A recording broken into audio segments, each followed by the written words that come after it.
Okay, I think we've given it enough time. I know people are still joining, but it's 12:02 and we have a lot to cover. So let's get started. Hello, and thank you for joining us today for today's webinar, Prepared and Ready Strategies to Get Ahead of Risk for 2022. Before we begin, I'd like to introduce myself and today's speakers. I'm Kendra Harding-Smith, Director of Marketing for Dun Bradstreet Finance and Risk Solutions. I'll be providing a brief intro to today's presentation, as well as closing out the session. So let's introduce our speakers for today. Our first speaker is Adam Morehouse, Principal Economist for Dun Bradstreet's Global Data and Analytics team. And Adam has spent the last 10 years covering global markets, and for the last 3 years, he's been specializing in the coverage on North America. Also presenting today is Christopher Rios, Vice President, D&B Finance Analytics. Chris brings over 20 years of financial operations experience to our finance analytics team at Dun Bradstreet. He was also VP of Operations, most recently for Securitas and also Warner Music Group, and before that with Dun Bradstreet. He is now bringing his practitioner expertise to the software and analytics world at Dun Bradstreet. So our presentation is scheduled, just to manage expectations, scheduled to run for about 60 minutes, inclusive of all the questions, which we will do our best to answer throughout the presentation. So we aren't going to just wait till the end. We will try to field as many questions as we can during the call. A few housekeeping items, though, before we get started.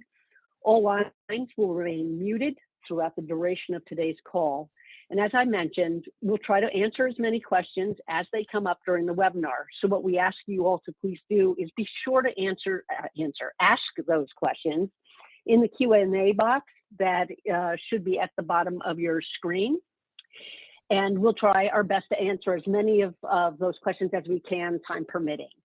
Lastly, before we begin, because I know a lot of times there's this question, we will be emailing a recording of today's session as well as a copy of the presentation. It may take us a few days, but please check your email inbox a few days from now for the recording and for the copy of the presentation. Now let's talk about what today we're going to cover. We're going to be talking about, Adam will be talking about the current business landscape, macroeconomic events, the impacts and the insights we can glean from those events, the critical role of data and analytics, and how that will play into your 2022 risk assessments and discussions, and risk mitigation strategies so you can in fact be prepared and ready for 2022. And we will close with a brief Q&A, again, time permitting, and we will, as I had noted before, answer questions throughout. So now I'm going to turn it over to Adam to begin talk about the current economic landscape and the impacts that may affect strategy in the future. Adam? Well, thank you very much, Kendra. So as Kendra suggested, what we want to do today is share some of the insights that we're seeing on a macro level, as well as what some of our more micro data is telling us in terms of future risks and opportunities as you turn to planning for 2022. Now, some of these trends and issues that we'll discuss here today will be a continuation of trends that were underway before the global pandemic began. You know, they've just received heightened importance now. And of course, there'll be some issues that we explore that will be new as the global macro landscape changes and evolves from last year's pandemic, that will require an alteration in planning and approaches to business as usual.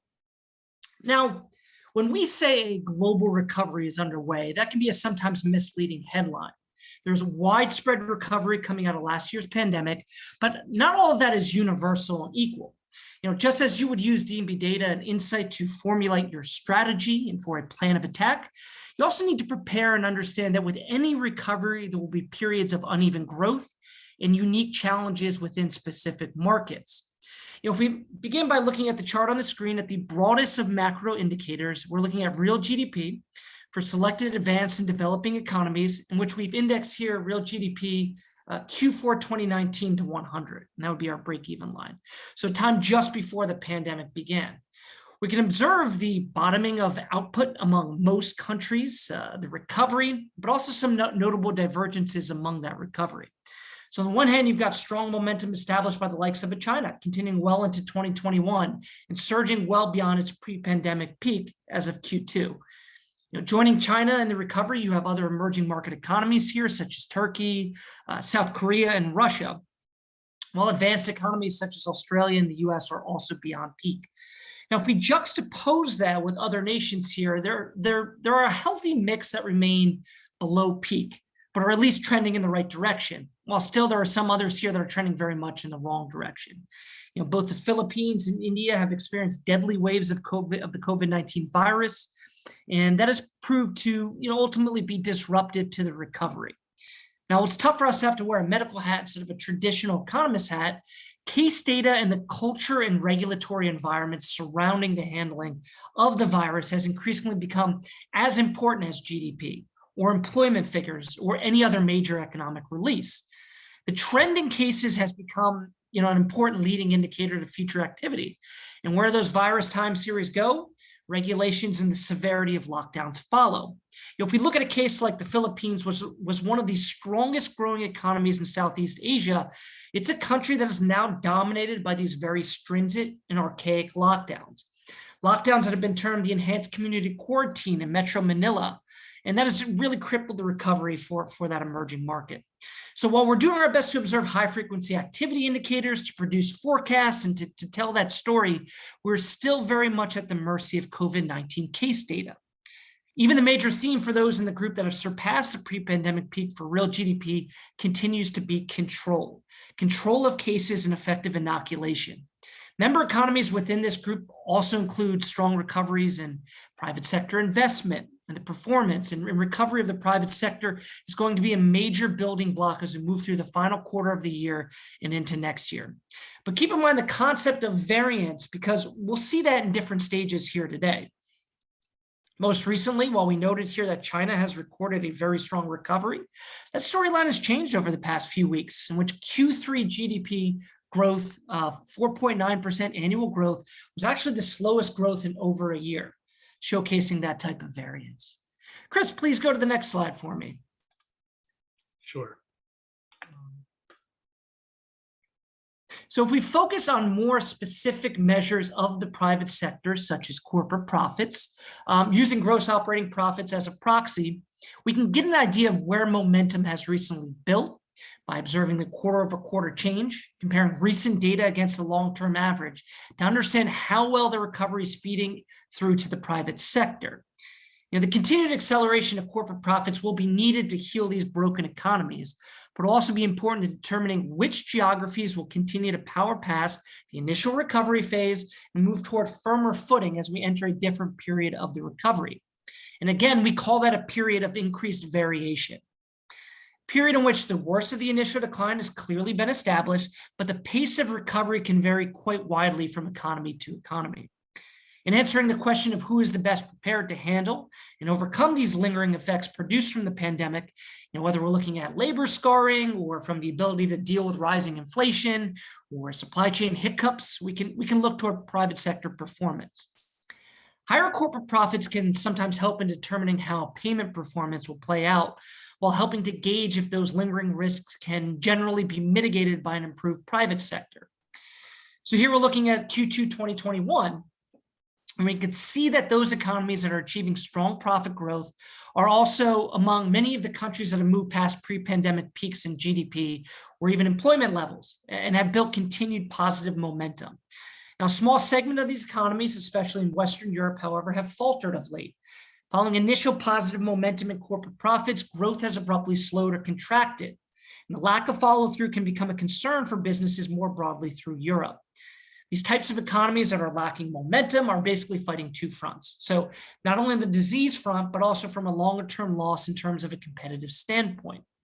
A strong corporate sector characterized by rising growth momentum and increasing profits can dictate everything from the strength of inward FDI to the strength of weakness of a country's currency, which can dictate the buying power of domestic firms, to strength or weakness in wage growth and the fiscal health of the government.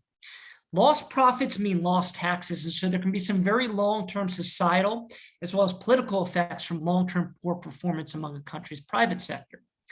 Strategy, I think, from a leadership position becomes very important because whoever takes a lead in controlling the virus and gets the economy performing on a consistent basis will see likely greater economic benefits. Chris, next slide, please. Yeah, Adam, before we jump, we did have a couple of questions come in. Obviously, with COVID, global supply chain disruption, price increases across the board. The question came in, do you have slides, or maybe you can opine on this one question regarding current inflation issues and what we're likely headed towards? I don't know if you have any insights or if you have that coming up on a later slide, but that's the first question. I'll give you a moment to respond, and then I have one other. Yes, great question. We're going to delve very deeply into inflation globally, as well as some of the kind of things that are pushing it. And we're going to break that into kind of a demand-oriented as well as a kind of a supply-oriented, which is going to help guide you on what type of product you have to kind of understand if inflation is going to persist or likely taper off recently, tapering off. Okay, good. So the next question was, on this particular chart, why isn't China listed? Yeah, China is tough because it's a lot of the data that we're getting is actually from statistical offices that come here. So if you look at the United States, the Bureau of Economic Analysis, they're putting out their own corporate profit time series. We can delve in and we can actually get that at DNB, but I just wanted to kind of keep it consistent here. All of this is published data from the statistical office standpoint and central bank standpoint. Something we could probably do, and I probably should for maybe a next upcoming presentation, is try to break that apart. But of course, there are kind of privacy issues there as well. So what I'm going to try to do is create kind of a benchmark for us for the next presentation, and we'll be able to put that in here with this. Great. All right.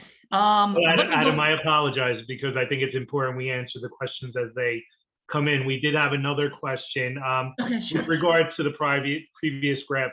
What size are the corporations we're referencing? Do we have a sense of whether it be revenue or, how are we determining the size of businesses? Yeah, corporate profits is a broad term, so I don't want to stress too much on corporations and size. So you might be thinking like major caps or big caps.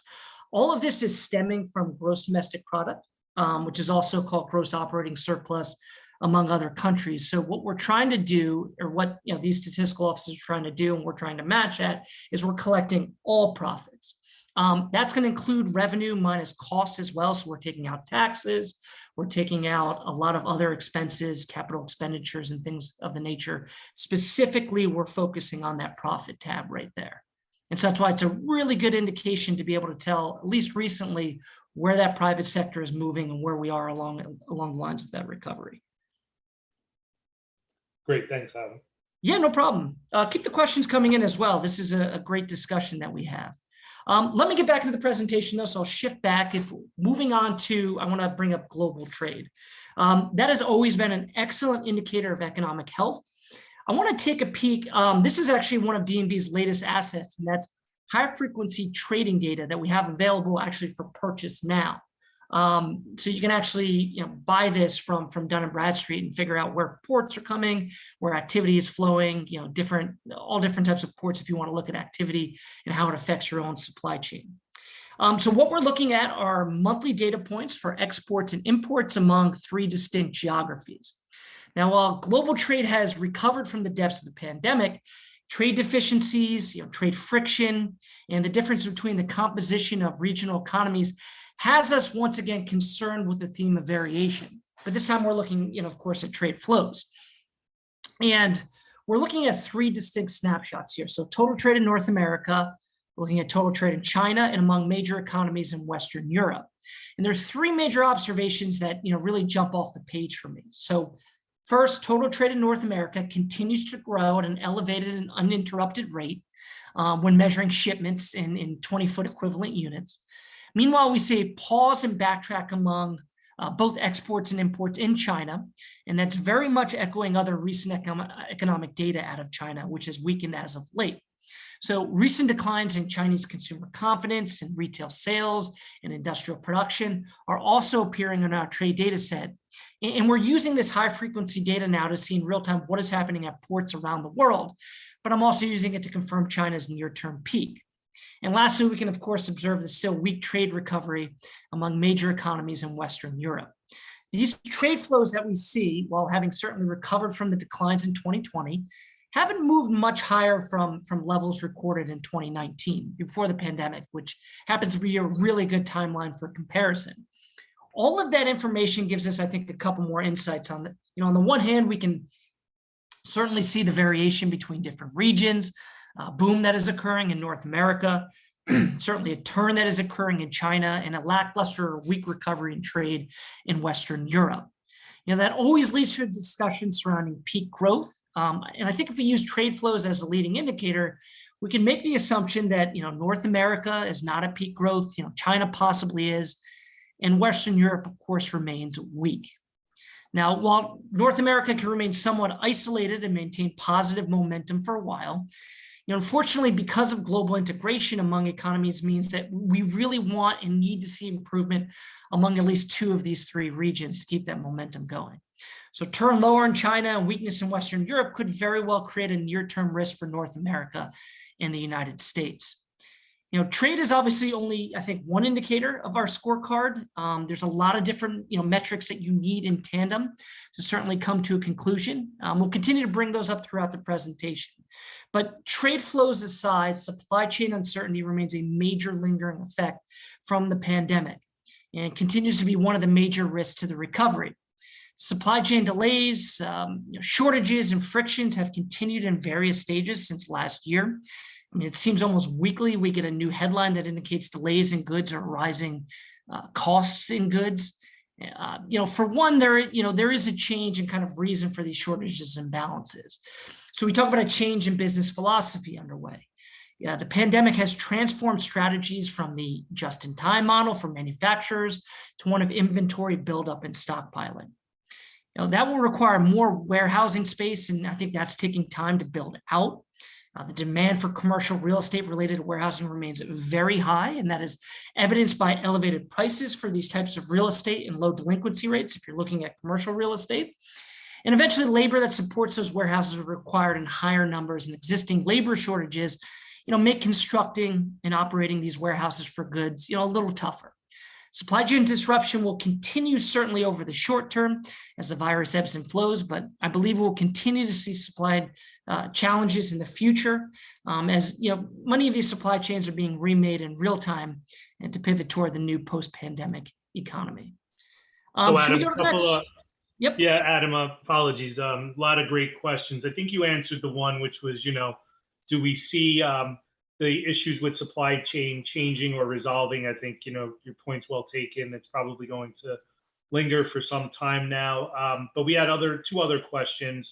One was specific to the graphs and the information they take into consideration. So Sure. do the graphs take into consideration the issues at our ports on both coasts? We're very familiar with what's happening off the coast of California, but maybe you can elaborate on what information is being incorporated into the graphs. Yes, this is okay. So we through our partnership with E2 Open, we've actually acquired a really good data source. We are tracking real-time and live data from all ports globally.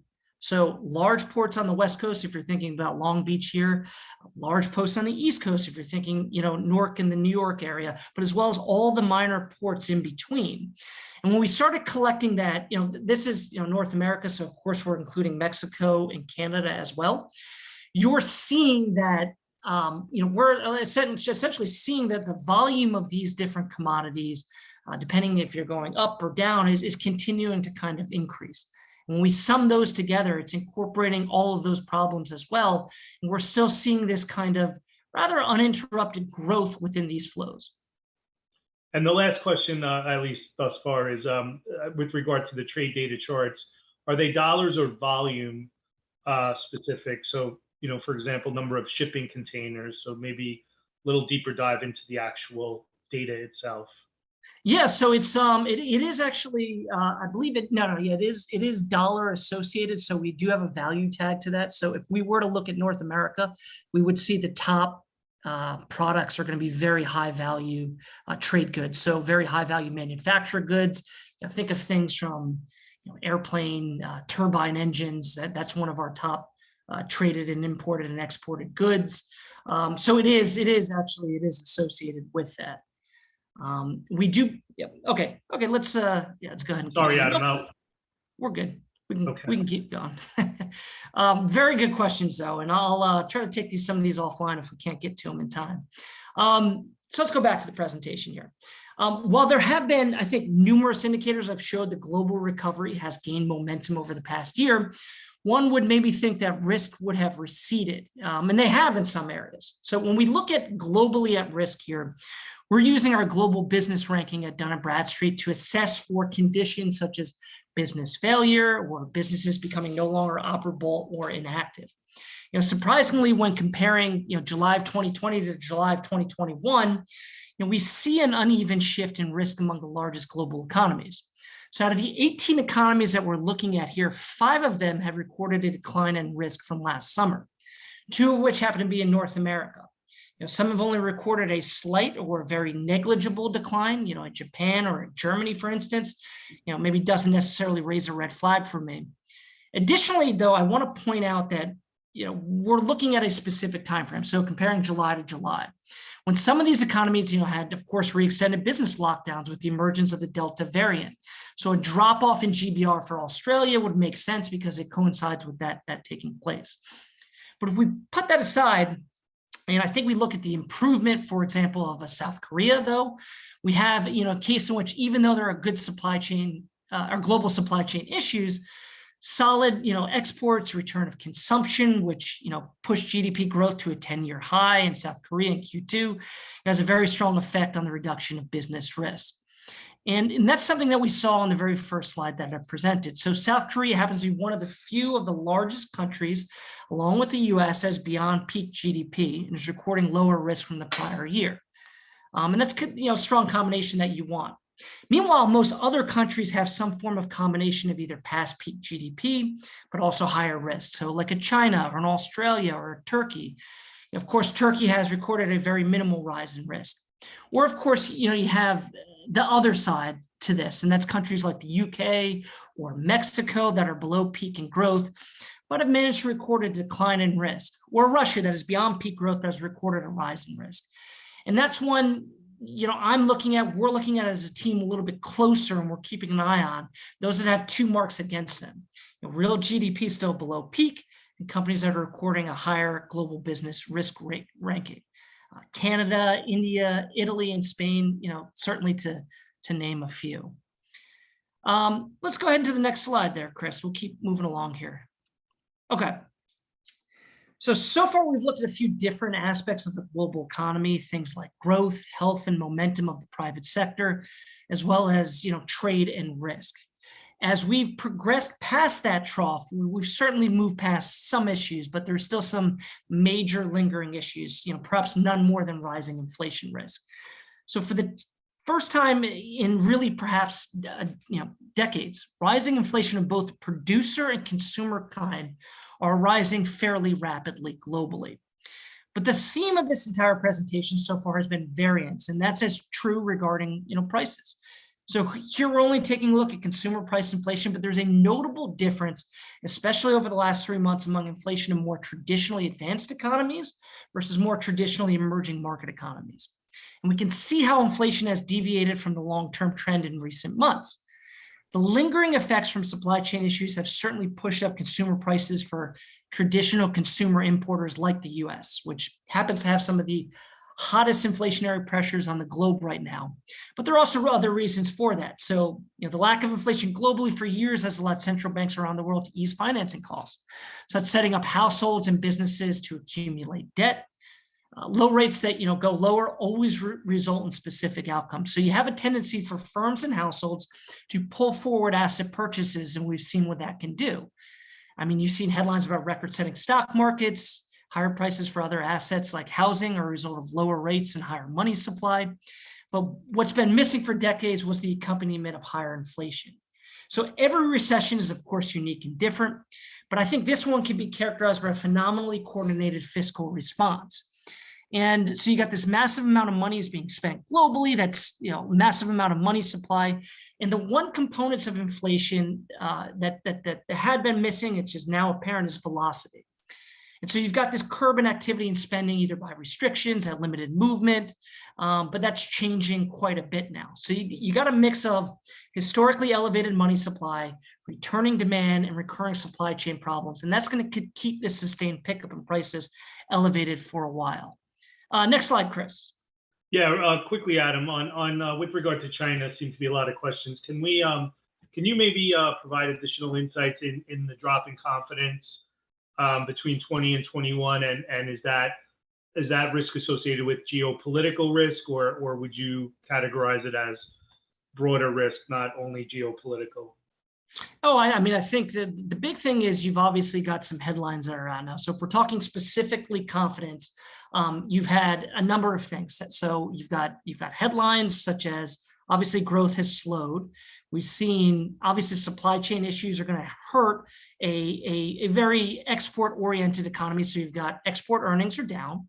And then the other major headline is obviously their property section, which has been overbuilt for quite a while. And we're starting to see some of that debt come due. And I think that's spilling over in terms of confidence. And we're starting to see that. If you think about China in terms of inflation, if we're focusing on this graph particularly, it's you've had obviously phenomenal growth for quite a while. Eventually, you start to get to kind of a mature phase where they try to slow their economy down a little bit, and that's why I think we're seeing a little drop off in inflation.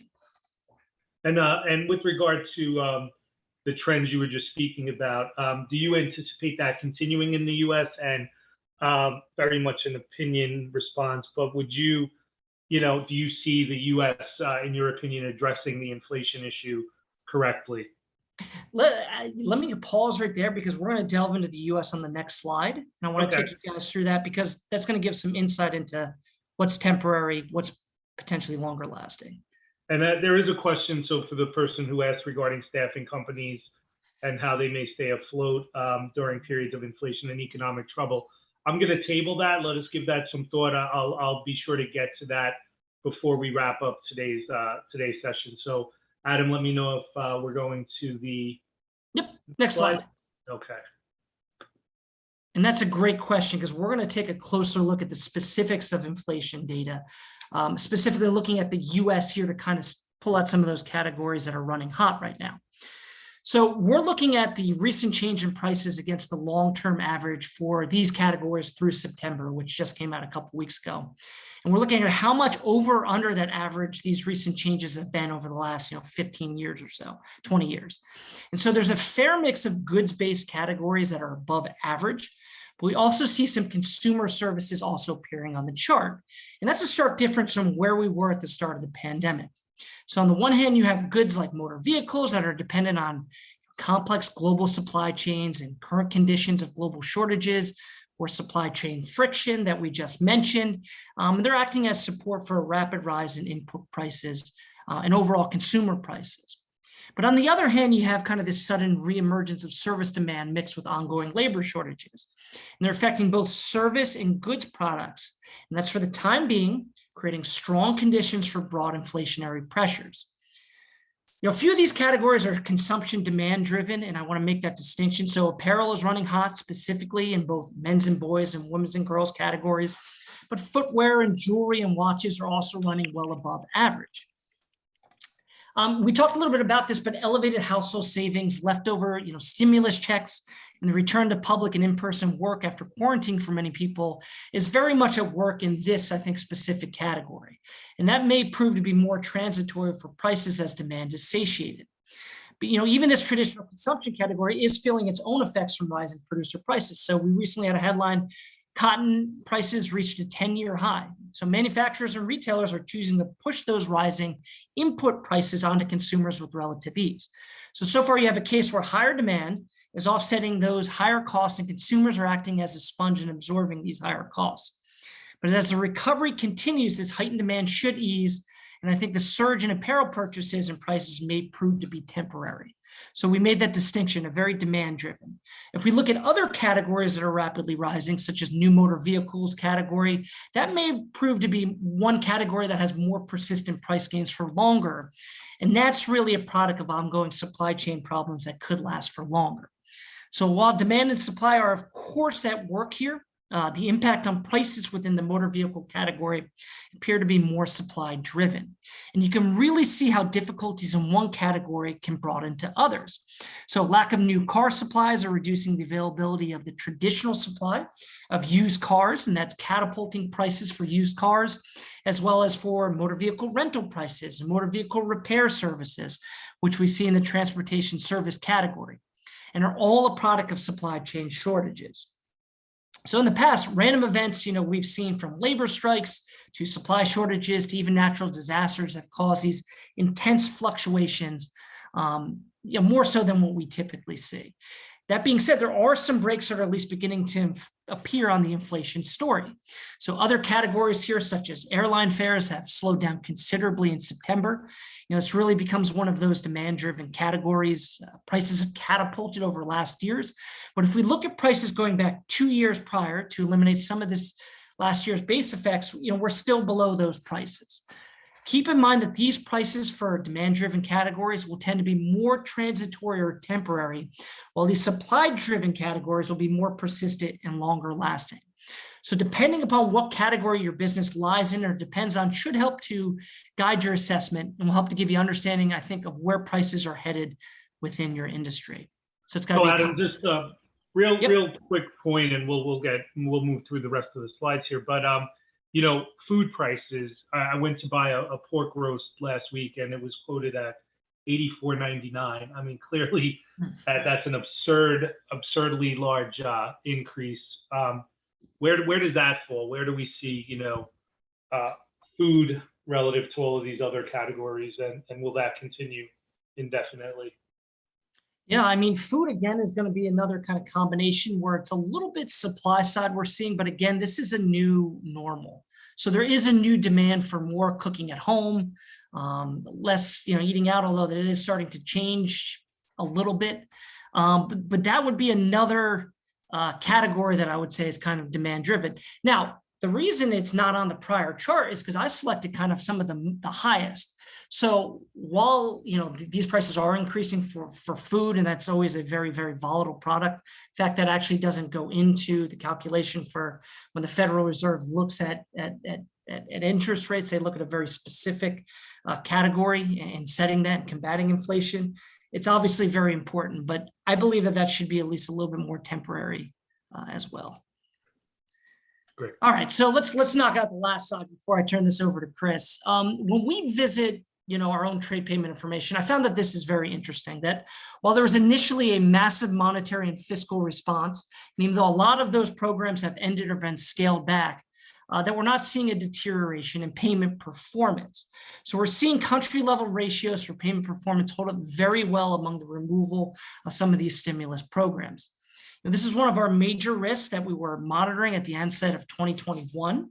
The thought was that there were a lot of what we call paper or zombie companies out there that would be too weak to stand on their own once stimulus programs dried up. As these programs have been scaled back globally, payment ratios amongst most of these countries you see here have improved or at least maintained similar levels when comparing Q2 2021 to the end of 2020. Even amongst these weaker economies such as India, which has firms recording trade payments at a higher level of past due versus current when compared globally. And they too have improved their ratio as denoted by a positive bar located on our second chart here. Moratoriums that were created to protect businesses and households from default created needed relief and breathing room, and appears to have been effective at limiting widespread economic destruction that we saw during the global financial crisis. Even though over the short term it appears to be successful, there are of course long-term risks associated with this types of moratoriums. It could become harder for lending firms to assess risk, and when risk gets distorted, it becomes harder to detect business failures that can force higher future calculations and determining risk premia at banks and lending institutions that can influence future spending rates, future private sector investment rates, as well as growth and acceptable rates for non-performing loans. Okay, Chris, I think you're on now. I think we have a poll question, so let me stop here. Yeah, so first poll question, there'll be one other one towards the end of the presentation. Everyone, please appreciate your responses. Are you currently using macro data points in your decision-making processes, credit decisioning, underwriting decisions, in even perhaps in investing or financing, let us know. Always, sometimes, not at all. Give it a few seconds here to let folks respond.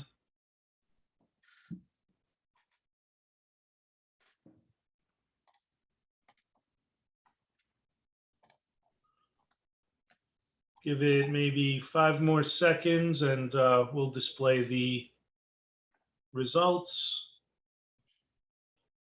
All right, so appreciate everyone's response. So low percentage of always, as we prepared for this, we assumed sometimes would take a bit of a lead over not at all. So what we expected, we'll go through some other slides later on in the presentation where it may be easier to begin incorporating some of the macro information through specific analytics that D&B's created and other things that we're doing with alternative data sources that might help inform and can become more easily inserted into your credit model. So really great stuff there, Adam. I did actually wanted you to speak to this, and I actually have a question before you just wrap up on this last slide. If you can give us a quick, I guess a lot of great questions, but in particular, are there any data or indicators that you're watching specifically as it relates to the U.S. and the current recovery patterns that you shared with us? And, are we at peak growth, or will we expect to see more of that in coming weeks, months, and, into 22? Yeah, I think that's a great question because, again, we always look at kind of a wide-spreading scorecard. So, it's relevant for some people, maybe not relevant for others, so it's tough. I actually keep a notepad. So I'm glancing at my notepad right now. And I always like to answer this question by going down a list and separating indicators that are generally growing or improving from ones that are generally deteriorating and shrinking. So if we separate some US metrics into a few buckets, such as labor market or production or survey information, we get a somewhat mixed bag with some key takeaways. So if we're looking at the labor market, non-farm payrolls, they're still improving and growing, but at a slowing rate. While wages are accelerating, the number of jobs available are much higher than we were a year ago, but certainly down from last month. Looking at production, industrial production is rising, but the pace is slowing, while new orders and shipments of non-defense capital goods are also improving, but again, at a slowing rate. If we look at supportive survey information from the consumer section, that's consumer confidence and sentiment. We see that consumers generally think things are worse off than where we were earlier this year, and we're well off the highs. But producer confidence, as measured by the PMIs for manufacturing and non-manufacturing, we're pointing at rising sentiment. And actually, as of this morning, we got actually a pretty good read on consumer confidence, and that's also rebounded slightly, but with some caveats. We can look at retail sales. They're sliding sideways, but certainly up from last year. Consumer credit remains positive, indicating increased borrowing, which can be a precursor to spending, but that pace is certainly slowing. And meanwhile, D&B indicators, such as our small business health index or our overall business health index, which you can find information on a link to the current slide, they're falling from recent highs, but again, they're much improved from where we were at this point last year. So you can cut it a few different ways. I would say, in general, most of these indicators still represent a healthy economy that is improving, but the pace of improvement has tended to slow in recent months. So look, these are great questions, and my section will move along fairly quickly. So I want to ask these, but maybe a yes, no with a brief explanation on this one question. Do you see steady rise of gas prices changing? So as of right now, it's actually, I would say no. And the reason is because we've gotten geopolitical information out of OPEC, in which they're staying committed at keeping prices supportive right now. Given U.S. domestic policy as well, it seems that there isn't going to be relief on the supply side over the short run. And then the next question, in relation to zombie companies, specifically in the U.S., are you expecting a lag time in the effects of the removal of stimulus to 22? This person said that as they review businesses, they find that the businesses are flush with cash at the moment, but the concern is about future cash conversion and cash drying up in the near future as PPP loans are spent. Yeah, that's correct. That's correct. It's all about this stimulus in which we hit on. So I would say yes. I would say the gradual removal, fiscal has already started, that monetary change, and this alludes to an earlier question. I mean, we've got a meeting up November 3rd. We should see scaling back of QE for the first time. That'll have implications for financing rates.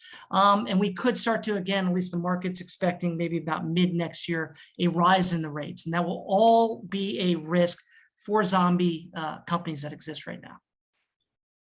Great. Thanks, Adam. Thanks for all the great questions. I didn't forget the one with regard to staffing companies. I will respond to that. But the next several minutes, no more, because I do think there will be plenty of questions coming coming along.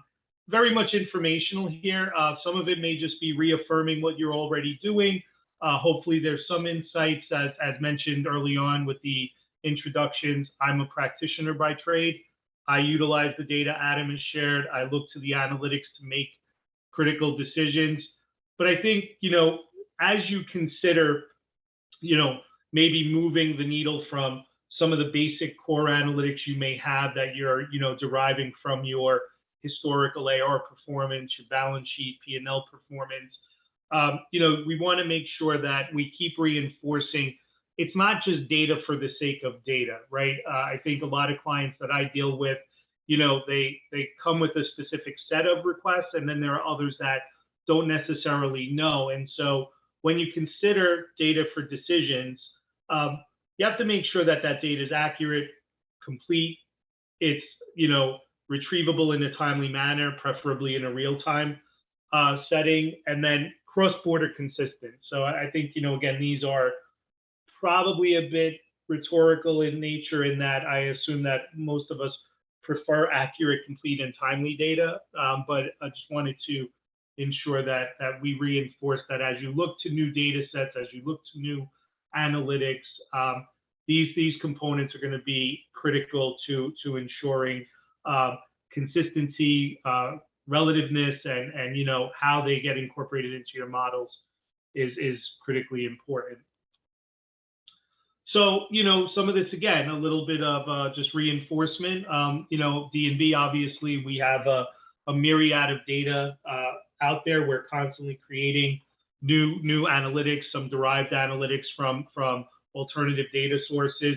Not going to read each of these bullets, but I think what this illustrates is a lot of businesses are familiar with our core analytics, and I would say a majority are still, looking at things like the paydex and financial ratios, delinquency ratios and things of that nature. But remember that those analytics, when married up with portfolio performance, and I'm going to talk about this momentarily, but when I think of portfolio, I don't limit that topic to customer portfolio's and the customer onboarding experience. It's applicable even in the supplier onboarding and vendor management space. So when we take the core analytics and marry it up to the performance of your portfolios, we start to derive these personalized analytics where we can help pinpoint very specific models that are for your business in particular. And then, of course, when we move away from personalized and move to the more advanced setting, and I'll talk about this as well, we start to think about alternative data sources, where we're continuing to create collection prioritization scores, credit scores, maximum credit capacity scores. We have the hurricane vulnerability indexes and other really, I think, analytics that wouldn't historically be considered, one, because they may not have been available, but two, I think, again, as we see more of a KYC approach that was typically found in supplier and vendor management, we're seeing this sort of crossing over, where those that are in the procurement space are looking at financial risk attributes as equally as they would be looking at things like OFAC violations and FCPA violations and other, sort of sanctions list type scenarios. I think over time, we're going to see the melding together of the onboarding experience being very similar between customer and supplier, and these alternative data sources are going to be critical to both, groups that manage those types of portfolios. And here specifically, I mean, these are the things. And so when we think about what Adam was talking about, because the one thing as a practitioner, while and Adam's great, well-versed, educated, and can explain all of the analytics, what I always struggled with is what's the practical application? I think we all want to stay in tune with the macro events, particularly those that may be impacting the industries we operate in, the geographies we work across. But my struggle was always, how do we actually utilize the data? How do we make sense of it in the practical setting? It's great to be able to speak to it and make, inferences about what the impacts could be, but it's different to take all of the data Adam shared and plug it into a model and have it spit out a recommendation. And so what we see in these expanded data sets that D&B is developing is we're incorporating a lot of what Adam has said, but we're doing it in a way that now we have these specific analytics. So whether we're talking about supply chain specific to shipping, trucking, other signals, fraud, what's become increasingly more, I'd say I'll use the term popular, is ESG, environmental, social, and governance. So, businesses care now about sustainability. They want to know that they're working with businesses. Again, whether you're the supplier selling or you're the buyer, am I working with socially responsible, sustainable businesses? Are there any violations? Are there any sanctions out there for the businesses I'm interacting with? And again, this is where we very much see this sort of overlap of customer onboarding and supplier onboarding activities coming together, because at the end of the day, it's all about, I would say, know your business, know the interactions that you have, and it's not specific to one side of the ledger, customer or, who you're making a payment out to. So these are things I'd encourage you, if you weren't already familiar with what D&D is developing in this space. These are just, an overview of some of those additional analytics and sources of information to help you, I think, become that much more comprehensive in your decision making, particularly in the strategic sense of, investment, financing, customer onboarding, supplier onboarding, and underwriting, whatever the activities are where you feel you have to assess your exposure. These are the additional data sets that we're making available. Let me move to the next slide. And I did see another question. We'll get to those. I'm going to be closing out here. So we have our second and last poll question. Are you incorporating personalized or alternative data sources into your decision-making process? So think of those custom models, the ESG scores I've mentioned, any of the fraud scores that are out there in the marketplace. We do have 3 machine learning score model that we've created to address fraud. But just curious, those of you who are great, planned, maybe not started, considering, maybe not sure what it should be and how to use it, those that are just not using it today. And then, of course, there's likely some that may not know, not because you're not familiar with the analytics, but maybe you don't know if, areas of your business are using that data, or if, again, you're not sure how to consume and ingest that information. So let's give it a couple of seconds. Here we go. All right, so it's nice to see we've got a little more than a quarter of respondents. Yes, are incorporating that. Plans, good. So a good spread here. I'd be interested, and I don't know that we'll have the time, but for those that responded no, curious if that's something that would be on the horizon, but we can certainly follow up and hopefully get some of those insights as well. So let's move on here. So obviously, I make a big, I always speak about this when I'm presenting to clients. With every business I've worked with, they have a means by which they segment their portfolio. My question is always, once it's segmented, what are you doing? This is where the operational efficiency comes into play. I won't belabor these points. I think we've all experienced them, and it's likely that all or some are experienced today. These are essentially the challenges that create inefficient, what I'll call finance operation, processes, disparate systems, manual labor. We tend to throw resources to fill or bridge gaps, but that opens us up to compliance and governance issues and inconsistency. So all of these things are the reason that clients are coming to D&B to figure out, well, how do I bridge these gaps? How do I do it consistently? How do I make this something that is not going to be a disruption to my business? And, as the head of finance analytics, that breaks out into what you're very familiar with, I'm sure, in our credit intelligence space.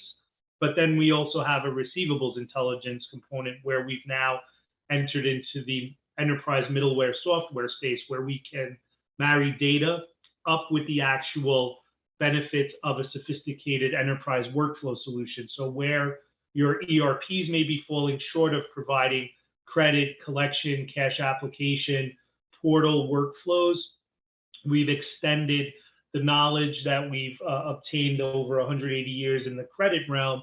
Now those analytics are providing insights to portfolio management, to really helping collection management strategies and the like.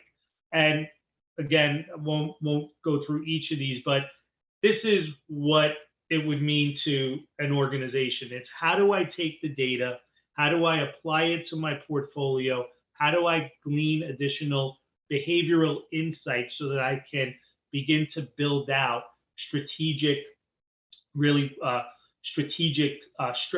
collection management strategies? How do I get ahead and become more anticipatory in determining risk? As you can appreciate, if you're calling someone one day delinquent, it's already a reactive position you're in. So the analytics are really meant more to give you insights into the likelihood of an issue so that you can start to address those issues. But through enterprise software, we're able to take those analytics and create the necessary models that will drive the workflow, whether it's automated communications outbound, whether it's helping to identify and reconcile deductions and disputes, or simply just get ahead and work on your cash flow through, collection management strategies that allow you to address those businesses with the greatest likelihood of, or greatest propensity of, falling delinquent or experiencing financial distress. Getting ahead of those, I think, is really key to driving efficiencies in your credit to cash process and even in your procure to pay processes. So, what we're trying to really instill in our clients, new and existing, is that as we consider what the finance operations organization, which quite honestly historically was relegated to cost center status, we're really trying to heighten the awareness of the importance that finance plays and the role that it should play at the strategic decision-making table. And it's a combination of, you take the best of what institutional knowledge and industry knowledge and just general business knowledge your people resources have, but then eliminate the administrative burden from them, put that burden on the technology so that they can do the real analytics that you're expecting them to perform. And if you think about the task-oriented, labor-intensive things that your people resources are performing, while that's not to diminish the value of what they're doing, they're not adding value if they're relegated to chasing paper, sending emails, following up with others in the organization.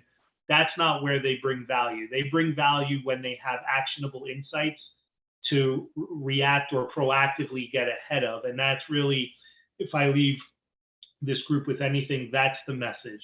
Eliminate the administrative burden from your people resources, put that burden on the technology you're utilizing. And if you're not using technology that can help you do that, obviously we now delve in that space and would welcome any questions or consideration of the solutions we have. That's really where we start to drive efficiencies. So to that point, with a few minutes here, and we've got 4 questions to respond to, we do offer a complimentary IQ report. This is an opportunity for you to share with us your portfolio in its entirety or a segment where we will return to you some high-level information on the risk distribution within your portfolio, hopefully share with you some additional insights that, quite honestly, aren't going to be readily available and won't come and jump out at you if you have individuals trying to manually trudge through your portfolio.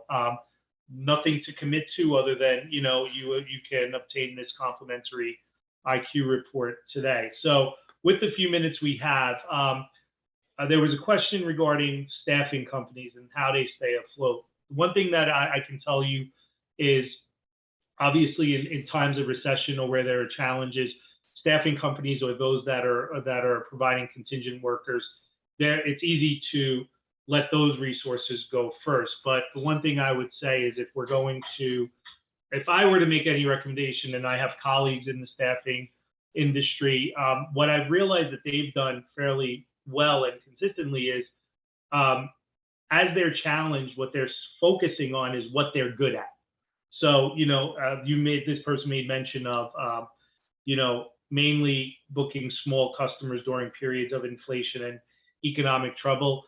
That's exactly what I'm hearing from some of my peers. I'm certainly not an expert in this space, but I think that if you can anchor on what you do well and target those businesses, that's what'll help you stay afloat. And inevitably, we're going to see a recovery. And once that recovery starts to happen, we will see an increase in the need for contingent workers because, let's face it, they are less expensive overall when you think of the associated overhead with full-time staffing. And I think as businesses start to rebound, they're not necessarily going to be in a position to just hire those FTEs. They're going to need some runway, and you'll see the staffing firms, I think, benefit from that. So hopefully there was some insight there, but very much an opinion based on anecdotal discussions I'm having with like businesses.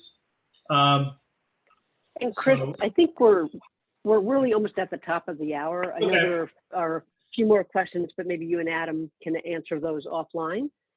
And I did want to just thank you and Adam, profusely for sharing these valuable insights and, the best practices as far as how to apply those insights. And thank you all for joining us today.